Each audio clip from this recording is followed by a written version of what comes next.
আসসালামু আলাইকুম, সবাইকে নতুন আরেকটা ভিডিওতে স্বাগতম জানাচ্ছি। আশা করি সবাই অনেক বেশি ভালো আছেন। প্রবাসীরা সেভিংস কেন করবেন, তার 3টি কারণ আমি আপনাদের সাথে শেয়ার করব। আশা করি এই ভিডিওটি আপনাদের ভালো লাগবে। ফার্স্ট কারণ হচ্ছে যে আপনারা যখন দেশে যাবেন আপনাদের কিন্তু একটা সিকিউরিটি দরকার বা কিছু টাকা দরকার, যেটা দিয়ে আপনারা একটা কিছু শুরু করতে পারেন।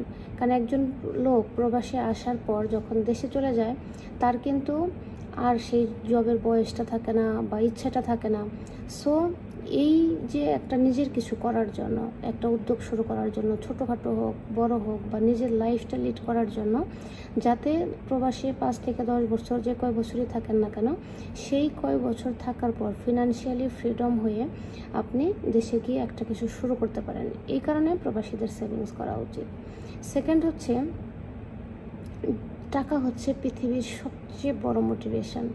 যতদিন আপনার কাছে টাকা আছে, আপনার ফ্যামিলি আত্মীয় স্বজন আপনাকে যেভাবে ট্রিট দিবে, আপনি যখন চলে যাবেন, যখন টাকা থাকবে না, আপনার ইনকাম থাকবে না, তখন কিন্তু তারা আর আপনাকে ট্রিট দিবে না সেরকমভাবে। সো আপনার এই যে টাকার যে ভ্যালু, এটা যদি আপনি না রাখেন, কারণ দেশে যখন যাবেন আপনার যখন সেভিংস সব শেষ হয়ে যাবে, আপনার যখন আর ইনকাম সোর্স থাকবে না, তখন কিন্তু আপনার আগের মতো আর ফ্যামিলির কাছে মূল্যায়ন থাকবে না। সো আপনার অবশ্যই নিজের নামে সেভিংস করা দরকার এবং করতে হবে।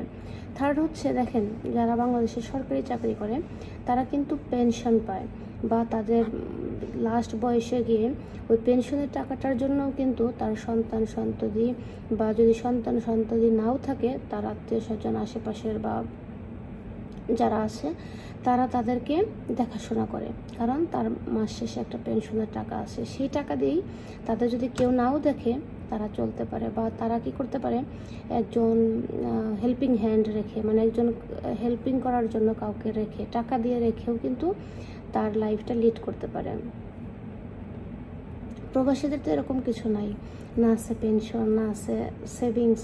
কারণ আমরা যখন প্রবাসে আসি তখন আমাদের মনে থাকে অনেক রঙিন স্বপ্ন, যে একটা জায়গা কিনবো, একটা বাড়ি করব, সন্তান যাদের বিবাহিত, যাদের সন্তান আছে তাদের পড়াশোনা করাবো, বা তাদের পেছনে খরচ করব, তাদের বিয়ে দিব। মানে এই যে জিনিসগুলো থাকে, দিন শেষে দেখা যায় কি কোনো সেভিংস থাকে না। এই কারণে প্রত্যেকটা প্রবাসীরই উচিত যে প্রত্যেক মাসে কিছু কিছু টাকা নিজের জন্য সেভিংস করে রাখা, যে টাকাটা তার ভবিষ্যতের জন্য কাজে লাগবে, যেটা তার একান্তই নিজের দুঃসময়ে কাজে লাগবে।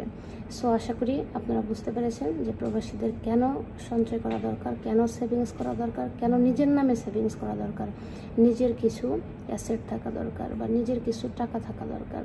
সো যদি ভালো লাগে শেয়ার করবেন, চ্যানেলটিতে নতুন হয়ে থাকলে সাবস্ক্রাইব করবেন। সবাই ভালো থাকবেন, সুস্থ থাকবেন। দেখা হবে অন্য একটা ভিডিওতে, অন্য একটা টপিকস নিয়ে। আসসালামু আলাইকুম।